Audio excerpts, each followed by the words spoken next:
welcome back for the second episode of CVA. Comics, Video Games, and Anime. I'm Roberto. I'm Joe. Well, first of all, we would like to thank all the feedback and everybody that actually supporting us. We appreciate it. Keep it coming. Tell your friends. If you don't like us, don't tell anyone. If you like us, spread the word. Absolutely. So, Joe, what are we going to talk about this second episode? Well, on today's podcast, our topic of conversation is a big one. Marvel versus DC. That is the question. Yeah, indeed. We're gonna speak a little bit. We're gonna talk about the both publishing houses, and we'll see what you guys think. Please don't forget to send us feedback. Tell us what you think. It's really important to us. If we're doing something wrong, if we can improve, we accept all kinds of suggestions. All kinds of criticisms, absolutely. We even mistake a fact. Again, please tell us. We will absolutely do a follow-up episode and correct ourselves, or point you out and correct you.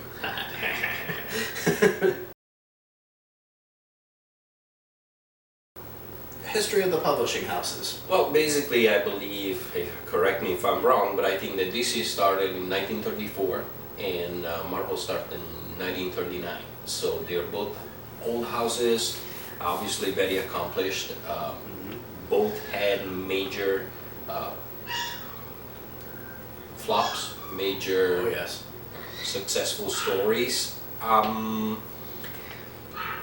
What do you think specifically about DC's or Marvel in general?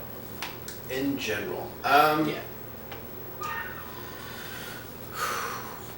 Like, for instance, I always thought that DC's names were really silly. well, Like, characters wise. Well, when you say that, I mean, you can go with the usual Marvel, every character's got the double letter name. True. True. But that's the name of the character, not the superhero. Because if you think about it, there's Superman, Batman, Wonder Woman, variation there, Aquaman, Green Lantern, Green Arrow. it's true. But as far as characters from Marvel, then you got, Wolverine, Namor. Even Namor, it's completely different. Mr. Fantastic. It's completely different. And then let's not forget that basically it was Marvel that introduced the first family as far as characters in the comic books with the Fantastic Four. So I always thought, and this is just a personal opinion, that Marvel actually was always more creative, on the creative side. I'll give it that, absolutely. I definitely feel that there was a lot more, I hate to say thought, because there's always thought that's put behind this, but imagination, I guess, would be a good way of going. Yeah, it's an excellent way to put it. Well, I mean, even that can be argued, because I know that you will. Because, I mean, you take the character like, the Green Lantern. Mm-hmm. I mean, that's a lot of imagination that goes into that kind of character with the creatures that they're creating and stuff. But as far as the story arcs, I always, at least in my opinion, I feel that Marvel is setting the curve that everyone else follows.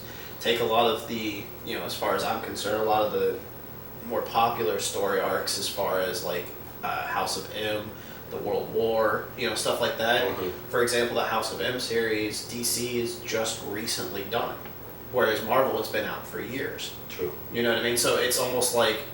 So in a certain way you say that basically DC's, that's just our opinion. Yeah, absolutely. Because it is my opinion as well, that DC's, in a certain way, see what's the trend and try to copy and make their own.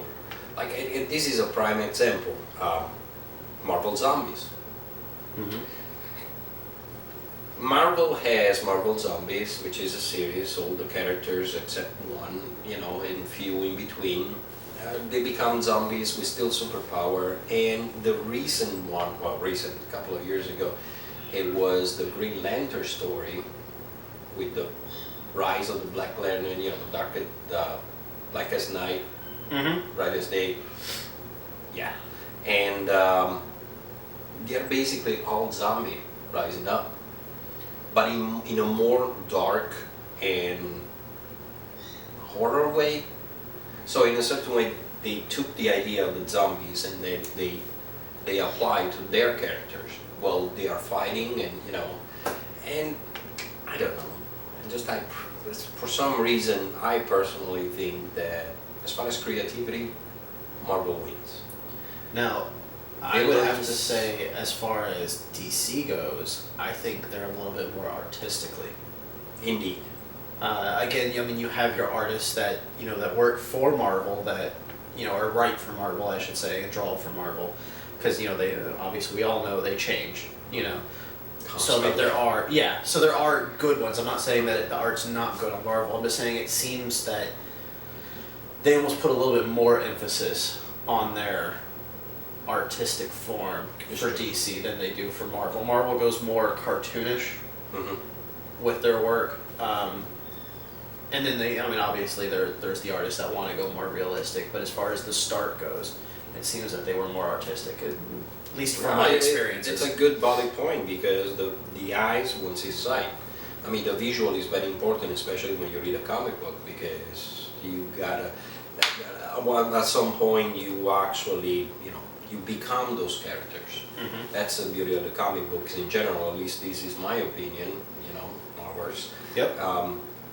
You try to create your fantasy stories and becoming one of those characters, but I can never, for example, never see me battling a giant star by the name of Starro. That's a lot of imagination, guys, a lot of imagination. But again, so it's my opinion. Difference in stories, like I say and like you say, while DC focused more artistically, but the stories were not so breathtaking. Marvel does a better job as far as the stories goes, and might not be artistically these. They're a little bit more draw you in, but that's because I think of the audience that they shoot for. I feel Marvel shoots for, I hate to say a younger audience, but it almost seems that way, that they kind of go for the younger, like, teen audience, whereas DC is more adult oriented. And again, I'll throw it out there, I'm still, there's a lot of DC that I'm getting into, and especially as I get older, and that's the reason why I feel that way. I didn't really start getting into DC until I started becoming older. I was always into Marvel when I was younger, so to me that's the only reason why I feel that they're geared more for adults. Let's not forget to mention different publishing houses, even though Vertigo is part of DC's, but they put out some fantastic artwork and fantastic story, like The Preachers, Why the Last Man, and so forth. And I love those comics as well. Watchmen. Absolutely. Watching Watchmen. And you have also different publishing houses like Dark Horse, Dynamite. Yep. Dynamite has been very successful with the Army of Darkness stories, and the Dark Horse is more oriented on the manga side, which I thank them for it. But at the same time, I mean, so there's the question: Marvel or DC? Well, as far as I'm concerned, I think I'll always be a Marvel fan. I appreciate DC. I like some of DC's work, but when push comes to shove, if I had to choose, I'd go Marvel. And then let's not forget that DC's through the years came out with astonishing artwork, astonishing story like Kingdom Come, Darkest Day, Blackest Night. No, the other way around. You guys know. Return of the Dark Knight. Yeah, Batman. Yeah, huge. So Batman is one of my favorite characters. But just like Joe, if I had to choose, I'll definitely go with Marvel. And just because, I mean, we're gonna give you the reasons for it. It's not just even as far as groups, Okay, DC's never had the option to have large groups except for the Justice League.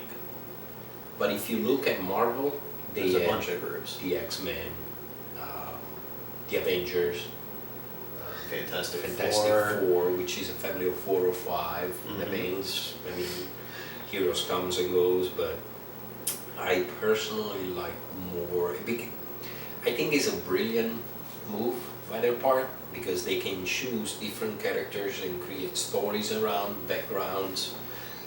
Who doesn't love Wolverine? Who doesn't? Yeah.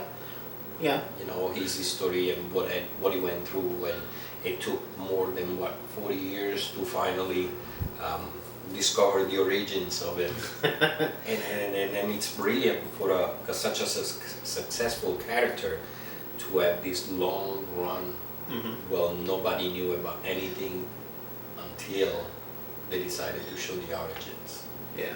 One of my favorite Marvel characters is actually the Punisher. Cool. I like the Punisher. Just that thought of just that pissed off guy that go out there and just Shoot everybody. just reading that, you're like, yeah. How about you guys? Tell us what you think. Leave it in the comments. Either way, it'll be interesting to see how our fan base feels. True. Couple of mentions. Jenny, thank you for the logo. That is awesome. Good job, man. That was really cool. We really appreciate it. Jenny is a friend of mine from Italy, and he did this logo that you guys seen on our podcast page, which is, by the way, What? The pod? yeah, it's on Facebook. Oh, it's Facebook CVA Podcast. Podcast. Okay, they gotta know. They gotta know. You gotta know. It's true. A couple of things. Where can you actually purchase comic books around this area? There is my favorite shop in Absolute that is called Wonder Water, because you can sign up for how do you say it? Mailing list? Nope. Ship. Something ship. Wow. You can sign up that you have a membership. Membership, okay. and I think the membership, and basically you get some discounts on everything that you purchase there, which Wonder Water Comics is located at 29113 US Highway North 19, 33761. But let's not forget about Emerald City. Yep. Well, you know where that is? Emerald City is off of McMullen Booth. It's 2475 McMullen Booth in Clearwater, Florida, and the zip code is 33759. So keep shopping, keep reading what you like. So sorry to interrupt. It's a short podcast, but that's because we want to draw you guys in. Tell us what you think about Marvel and DC. So Joe say Marvel, I say Marvel. What's your take on this? See you. Bye.